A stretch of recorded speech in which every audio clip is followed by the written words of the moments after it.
Hey everybody, welcome to another episode of The Simulation. You guys will be happy to know I remember my old intro, and I also have a mug of tea because some things never change.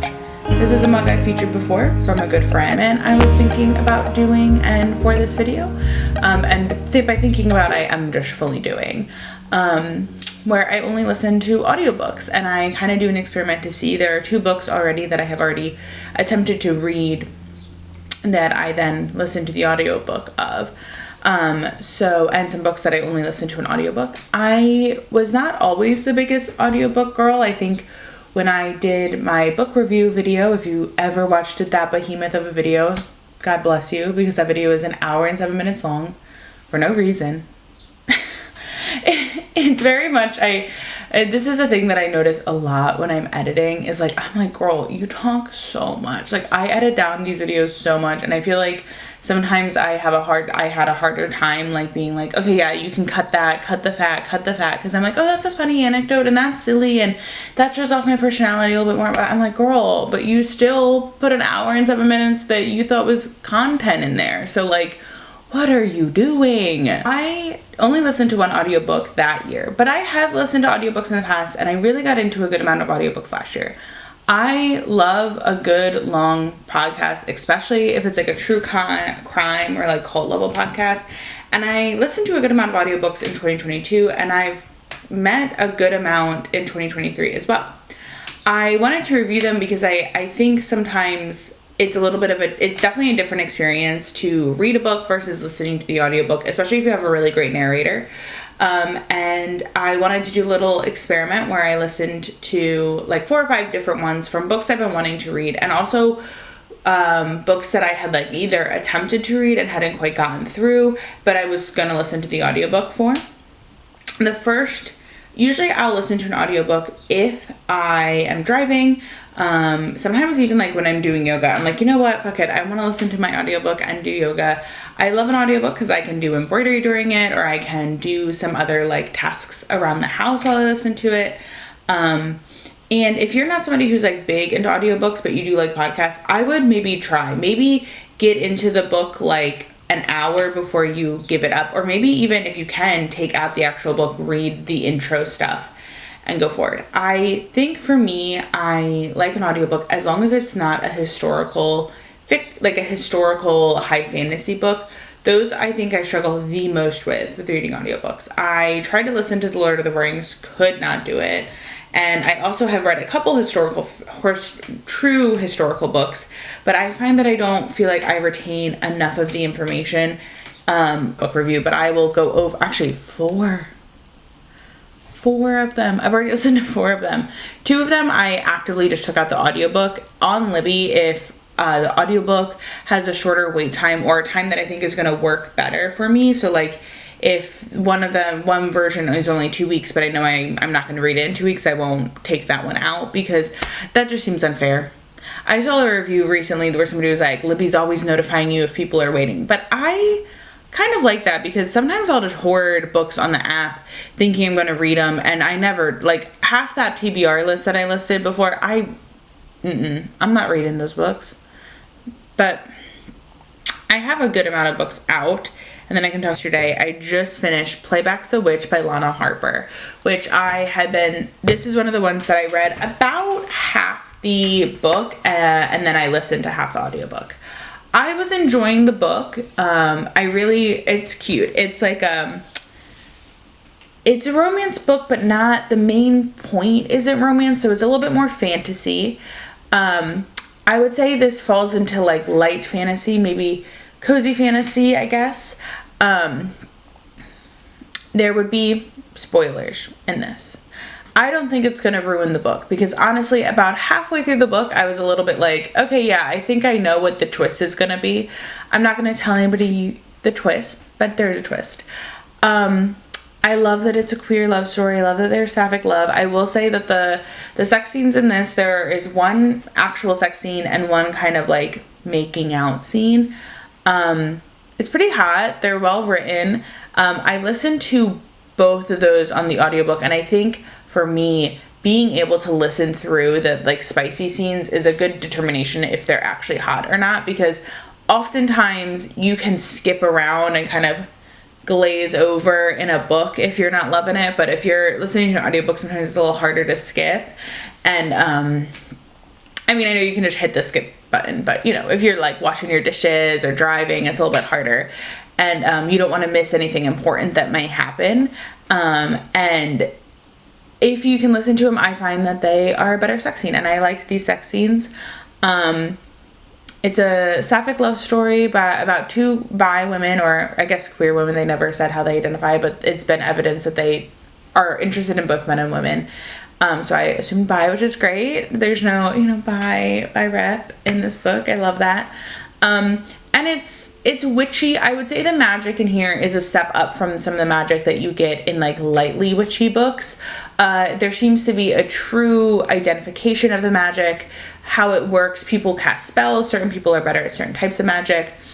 I will tell you the plot of the story. Emmy Harlow has to come back from her town that she ran away from because she couldn't handle the pressure of being a Harlow, which is kind of like being the lamest of all the witch families. This happens like within the first 10 minutes of the book, but she explains that the founding members of the town all have really powerful magic. They all did really powerful spell work, and her ancestor took the notes for it. So they don't have a ton of magic. And she is really resentful of that fact. I will say the plot of this book being like, the main lesson, the main takeaway is not a new one for me. It's something that I kind of saw coming halfway through the book, if not like a third of the way through the book, because I've read a lot of books, and I've read a lot of books like this that are kind of, I guess, like new adult fantasy, where they're trying to be like, look, running away from something and living the opposite of what you were going to do because somebody hurt your feelings is actually, in fact, still living for that person if you're not finding your true happiness. That is a plot point that I think that a lot of people in their late 20s have seen a lot, read a lot, and been a part of a lot. That is not a new concept for a lot of people. It's not a new concept for me. It's not a new concept, I think, for a lot of people, because that's something that we have to learn. Doing something to spite somebody is not ever going to be living truly for yourself. So I don't mind that that's the lesson of the book, because I thought the way we got there was interesting. I found Emmy's reason for leaving to be almost not powerful, and it wasn't just this catalyst. It was this catalyst on top of everything, and this person just really hit the right nerve. I feel like you should know better than, like, you should be introspective on yourself a little bit better than this by your late 20s, but who's to say? I think she's supposed to be like 25, so I guess a true mid-20s. I like the witchy elements in it. I like the queer love story. I like the friendships kind of being built around, and I like that Emmy isn't necessarily the most likable person the entire time, and it's very clear she's hurt a lot of people. It does seem weird, though, that at the end of the story it's like, stay in your hometown. That's a spoiler. That's a full spoiler. But I find this to be true for a lot of like witch-based, town-based things. There was a lot of the Good Witch vibes. I would say overall this book gets like a 3.5 stars from me. I feel like I mentioned this. I love, a sapphic love story during Pride Month. Cheers to that. I'm a little scared to set it down now. That's gonna be really loud.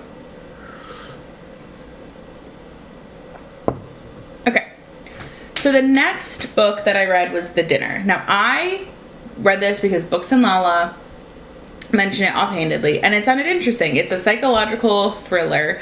That's what it's classified as, and it's also made into a movie about this family that is out to dinner, and it's very clear that the two men are brothers, and they do not get along. They have very different belief systems, and there is this idea of, like, their kids or something happened, and you're trying to figure out what, and in the synopsis, they say, like, their kids did something of the movie, so something that happened with their kids, and you're trying to figure out what it is. And then, about halfway through the book, you find out what it is, and then you find out the rest of the dinner. some points for this book. I really liked the way that the stories are told. There's a little bit of this like foreboding, you don't really know what's happening. I would say the first half of the book, which is the half of the book that I read, I enjoyed. I like the way that the chapters are broken up into like aperitif, appetizer, drinks. Like I like that. I like that attention to detail. They really build the suspension or the suspension. They build the suspense really well. And I didn't realize, I didn't read the synopsis for it, but in the synopsis they mentioned it's something their kids did. So I was really trying to figure out what was happening. I think the book takes a pretty dramatic shift after you find out what it is that they did. I think it's pretty bad. I think it's bad enough that I was like, oh my God, this is insane. And the justification that comes out around it is pretty upsetting. And you also get this weird backstory. It's all told from the one father's perspective. And he starts going into kind of stream of conscious memories and coming back to the table. And there's a fair amount of stuff that makes me really uncomfortable, which is actually why I stopped reading it as a book. But then I thought, oh, maybe I would like the audiobook because it's a little bit more passive. And I was like, well, I love a true crime podcast. Maybe this will be kind of, similar, that level of like, this is kind of uncomfortable, but I'm kind of okay with it kind of vibe. That wasn't necessarily the case, but I did finish it. I would say the first half is really good and the second half is upsetting and pretty rough. And not in a like, hey, it's upsetting, but it's good. I mean, it's psychologically thrilling. I didn't necessarily feel that it was psychologically thrilling at the end once you found out what happened. I also felt like there was a fair amount of and yada, yada, yada, which I would love to have had explained more. A yada, yada, yada is not a really great situation for me. I have yet to watch the movie. And it's got some great actors and actresses in it, so I would enjoy to watch the movie, but I just don't know if I liked the book overall. And I don't think that switching from book to audio is the reason why I disliked it, because I really did enjoy the first half, but I was already starting to have a hard time reading it when I switched to the audiobook. I thought the narrator of the audiobook was great, and I finished it, and I honestly think what has happened is had I not took out the audiobook, I would have DNF'd this, like a full DNF. I talked a little bit about the audiobook, and the narrator was great, and I think that I got a little bit more into the groove of the writing style, but the overall plot isn't something that I enjoyed, so I just didn't like it. And I love a psychological thriller too, so it's weird to me. It's just, I don't know if maybe what it is that the kids did related or not. I truly don't. I just don't think I liked it. I would give it a 2 stars. It's well written, it's interesting, and I really did like the first half, so I can't be like 0 stars, but I would have given it 2 stars. For a Long Time by Jenny Jackson. This is a story that I only took out on audiobook. That was probably the shortest amount of time for the wait, or the timing that seemed to make the most sense for me. And I really loved it. This is the kind of story that I think works well for audiobook. It's 3 different women's perspective, and I would say it's not a plot-heavy book. Now, this book has some harsh reviews on Goodreads in a way that I just don't feel like are necessarily overall fair, and it seems like people really hate the book. Now, one of the biggest critiques of it is that there's a lot of run-on sentences. I cannot attest to that because the narrator was phenomenal. She used really good differing voices, and nothing sounded clunky or too short or like there was a bunch of run-on sentences while I was listening to it. So that I can attest to, although I do feel like authors sometimes break a lot of rules while they write stories, so I don't really necessarily feel like I would feel like a run-on sentence was a deal breaker for me. The narrator of the story was so good at using different character voices, and not in a cartoony way, but also because the story shifts from perspective, using different character voices for the characters as they were interacting in the voicing of like kind of teasy or annoyed voices that people who don't really like each other might use. This story centers around 3 people, Darla, Georgiana, and Sasha. Darla and Georgiana are sisters, and Sasha is their sister-in-law. The two sisters come from a very wealthy, old money real estate family in like a very ritzy part of Brooklyn in New York, and Sasha has married into the family. I will go ahead and say right now, most of it is wholly unrelatable. These people are mind-bogglingly rich.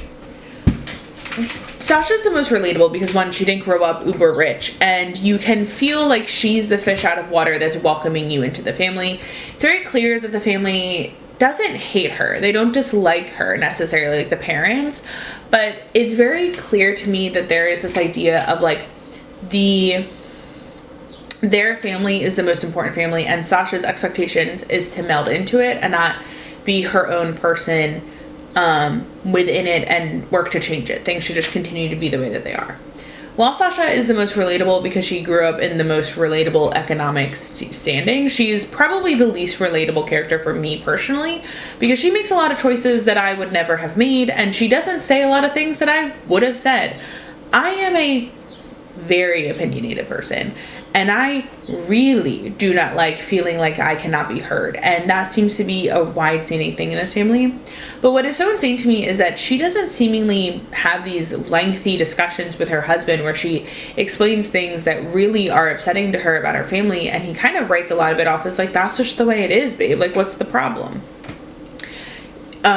So they are kind of dealing with this transitional phase, I would say, like in their marriage, where I think she's been trying to play nice and keep the peace, but is feeling a little bit overdone by it, especially as they are developing their family. Now, this is a book that I think got a lot of reviews for not being particularly plot heavy, where like not a lot happens. I like this kind of story. These kind of stories remind me of like a lot of Robin Carr stories, or even certain Ellen Hildebrand stories, where you're just following the lives of specifically women as they deal with things that are happening in their life, and they learn and grow and understand. Georgiana, I think, is the least likable person, and I disliked a fair amount of her perspectives, but her story is interesting. She's the youngest out of the richest family, and while she is 26 in the story, they really coddle her and treat her like she is truly like 21 years old. And I think you're supposed to take away from that so much of that comes from being from such a wealthy family and having so much money and being so sheltered in a lot of ways, where she just like truly doesn't seemingly know how a lot of the world works. There is one big culminating scene kind of at the end, and I'm not going to mention what happens because there would be some spoilers there, but we see this situation where Georgiana really dislikes Sasha, and Darla also really dislikes Sasha, but she's the oldest, and I think she's a little better at doing it. Georgiana definitely sees this girl as specifically a gold digger because she was upset about the prenup, specifically somebody who's taking her brother, taking her family, and it's a very juvenile way of looking at the world, and I think I find her the most frustrating. There is a comment on a lot of Goodreads reviews saying that how could an educated woman who works for a not-for-profit company, like specifically to provide relief in the Middle East, not know that United Arab Emirates is a country? And I think a lot of people walked right up to the point and then didn't get it, to be honest with you. I think that's the point, is that Georgiana is at this part of the story that happens in like her first chapter section, so I'm not spoiling anything. She is somebody who is underdeveloped as a person. She feels like a do-gooder because she works for a not-for-profit, but she doesn't really seemingly care or really fully grasp what they're doing. She, of course, went to a good private school and went to Brown and got her graduate degree, but she just did all those things because she was supposed to do it. And she's rejecting her family's, like, make a bunch of money stuff, but she still is able to do that while having an exorbitant amount of money because she has all these stocks and trusts and all this stuff, and her job doesn't really matter to her. She is pretty flippant and pretty vapid, and I think that that's the point that the author is trying to make with that she is not below the surface level. At this point, she hasn't known herself that long. Darla's character, I think, is the character I like the most.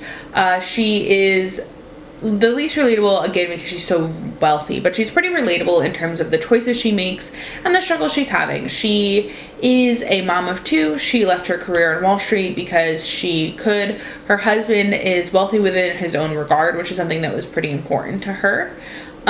She did not sign the prenup, and she didn't even ask her husband to sign the prenup, which I think is something that is weird, and it's not really talked about in the book, but Darla and Georgiana both feel upset that Sasha was even upset about the prenup. And while Darla at the same time was also upset about the prenup and didn't have her husband sign it, so essentially forfeiting all of her money because she wanted to do it for love. But it's weird because they didn't, like, she had that thought process for herself, but did not have that thought process for her sister-in-law. And I think it really just comes to show, and it showcases the problems that money can have and bring. And I don't want to do any spoilers because I still don't think these are spoilers necessarily.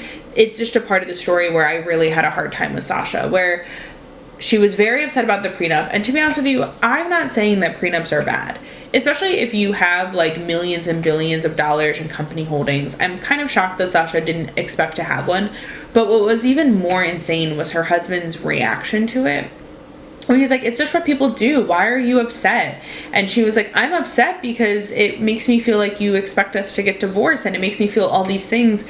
And rather than acknowledging that he maybe should have let her know ahead of time that this was coming, talk to her about it, there's this conversation they have where she's like, it makes me feel like you would never pick me over your family. And he goes, of course I wouldn't. They're my family. And honestly, I would have broken up with him right then and there, because I don't think this applies to people that are in like young high school relationships or people that have been dating for a month or whatever. But if you are willing to get married to somebody or live with them long term and be in a partnership with them, that person is your family.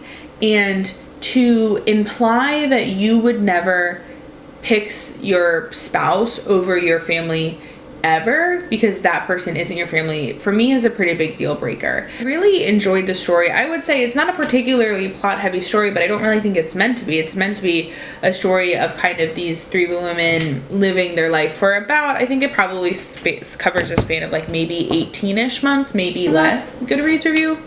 I just felt like there was a lot of really intense Goodreads, and I really enjoyed the book, and I would give it like a 3.5, 4.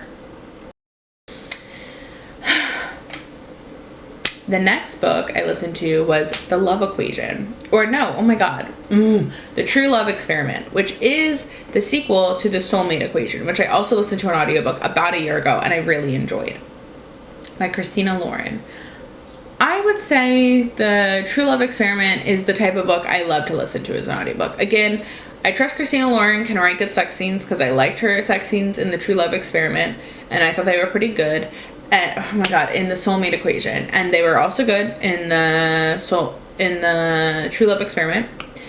I like the character development of these characters. They're relatable, they're good. I think Christina Lauren just really enjoys including a kid, which is kind of weird. To me, it makes the stakes of a love story so much higher because a child is involved. But the book follows the best friend from A Soulmate Equation, Fizzy, who is a romance writer, and basically she bumps into this person who's kind of at a different crossroads. His name is Connor, like me, where his job is, he likes to make very serious marine life documentaries.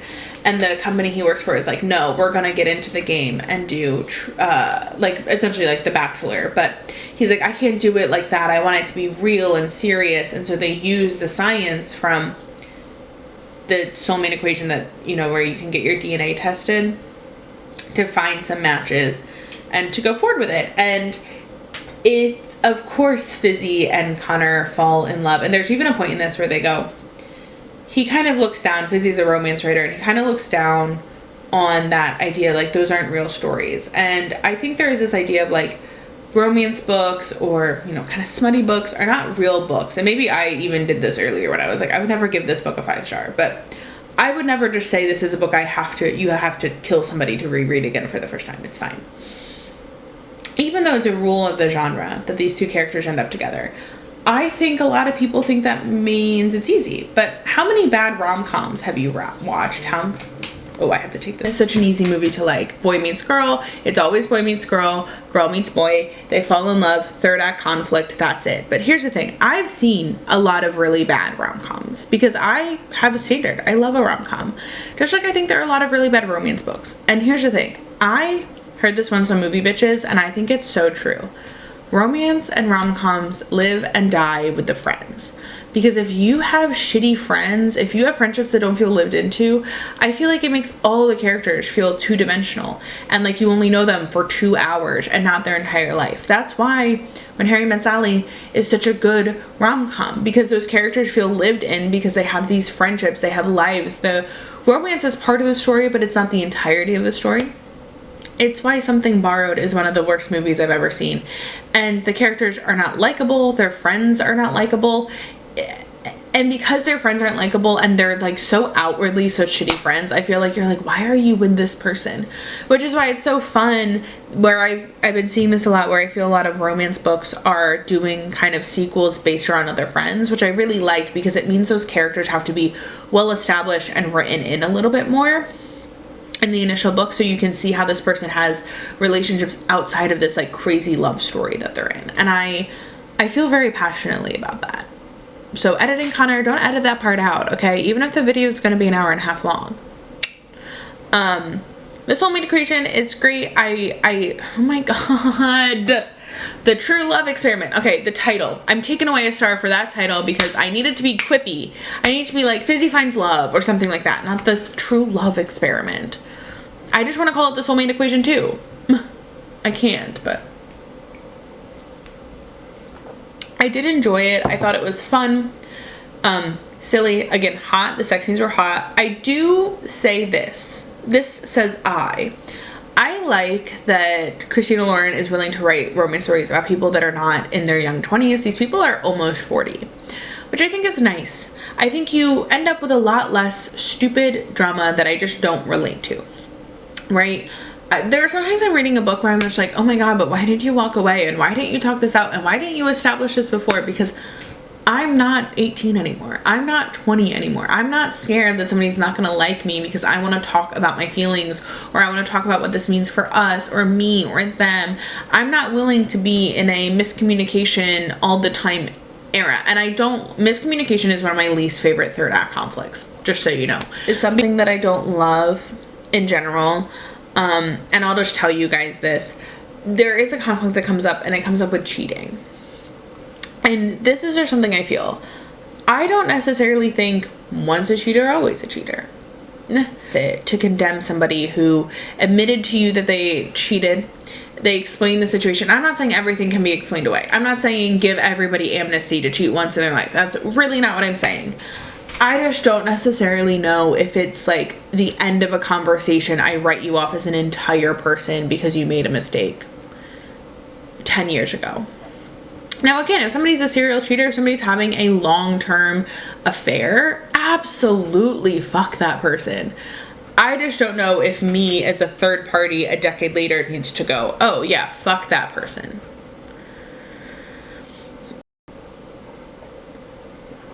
But I don't think that went on too long. I think that our character got to have a great heart-to-heart with her great friend that we know from the previous book. And so I was okay with it, but I would say overall this is a 3-star. For me, the Soulmate Equation is a full 4-star. But I think there's a little bit too much kumbaya, yada, yada, yada at the end for this. At the end of the, at the end of the game show. I don't want to reveal anything. I feel like there's a little too much, yeah, of course. That I was just like, really though? I thought there were contracts that you guys signed. This seems not true to me, personally. But I would give it a 3.5 star. I would definitely read something else by Christina Lauren. I lied to you guys when I said I had heard a lot about this book on Book Talk. That's not true. I hadn't heard anything about it, actually, about what it was about. I just saw people talk about it. And the hold for the audiobook was the shorter of the two. So I took it out. Oh my god. This is a long audiobook. It's about 12 hours, which, hey, I got an 18-hour behemoth to get through, so maybe not that long. But, it's 12 hours. I like this book. Now, this is a genre that is maybe not a real genre, but this book to me reminds me of The House by the Cerulean Sea in case of, like, there is magic in this book. There are magical creatures in the House of the Cerulean Sea, just an FYI. Everything else of this book is true to life, except for this one thing is different. So in this book, fairies are real, but it's like everybody studies them like actual creatures, and there's scientists that go to Yale and Cambridge and they take notes, and they do it in the most human way. Now, I wouldn't go as far to say it's like realistic fiction, but in this book Dracula's real or something like that. Like, it's not like that, because they do go to fairy at some point. But I do really enjoy that kind of concept where it's like, and we are scholars, and we're taking notes, and we're doing field work, and we're writing papers, and we're going to conferences, but fairies are real. And so magic is real. Ergo, magic is real. I just really like that concept. Now, I actually probably wouldn't have necessarily took out this book if I knew that there was going to be romance in it, because I don't typically buy into fairy romance. I find that there's too much stuff to get through for me personally. Fairies are terrifying, magical, omnipotent sometimes, and immortal creatures that are both, they're like supposed to be like, I feel like biblically accurate angels. They're terrifying and beautiful to look at. They're everything that anybody could ever want. They themselves are much like the Greek gods. They view humans as playthings. So to buy in that a fairy would fall into love with a human is pretty insane to me. And so much of the lore around fairy and like the country, the place of fairy, is so terrifying. I can't imagine that a fairy would be into a mortal human. It seems stupid for them. To be into them past the idea like, this is a weird creature, ain't it? I don't really buy into that very much. And so I just feel like it's an upward battle for me to buy into the concept of like fairies falling in love. Plus, I like this book a little bit more. Emily Wilde is supposed to be 26 in it, but so many of these fairy romance books are like, she's 19, so she's technically an adult. And this undying creature is 600 years old. I'm like, can't we at least make them like 30? Could we do that? But this book isn't really about the romance. The romance is strung through, and I like that. I like when there's a romance strung throughout. The story is really about Emily Wilde being a on-the-road scholar of fairies in this town where they have a different type of fairy than what people are maybe traditionally used to. And there's like missing girls, and they're trying to solve the mystery and figure out why. She's also taking notes for her Encyclopedia of Fairies that she's trying to create. You get a lot of lore from it, and it's told through a series of journal entries and I think like actual storytelling. I think that for me was the hardest part, because in the audiobook there isn't a clear journal entry ended kind of thing, new chapter started, it just kind of all flows together. Why at some point there is a perspective shift, because Emily is not able to take notes for reasons, and so her partner is doing the notes, and that does switch narrators, which I think is a little bit jarring in an audiobook setting. I wish they had just done the same narrator and she used a different voice, because I think in a book it makes sense, right? It's not just like perspective shift for no reason. There is a reason, but it is a little jarring. I didn't really love that shift necessarily. This book was long, worth it. I will say it's one of those books where a couple times I put it on a timer to fall asleep to, and I felt like I was missing nothing. Now, obviously there are some plot points where I would have missed something, but I just happened to fall asleep. And I only set it for 20 minutes too, so I must have fallen asleep at the exact right time. But it's a nice book. I guess you could say it's, I don't know, the stakes go a little high to call it cozy fantasy for me. I don't really know what the stakes mean, but I don't know at what point we cut off something from being cozy. Because like in cozy mysteries, there are people murdering and everybody ends up in a life-threatening situation at least once a book. So when does something stop being cozy? I don't know. I feel like the stakes end up being a little too high in this for it to be cozy, but there's only one time where the stakes are like that particularly high, but I don't really know. I enjoyed this. I don't know if I would have read it all the way as an actual book. There's a fair amount of downtime that I think is fine when I'm just listening to it and it's this nice British lady's voice. I feel like it's got to be pretty long if it was 12 hours as an audiobook. I wonder how many actual pages of a book that is.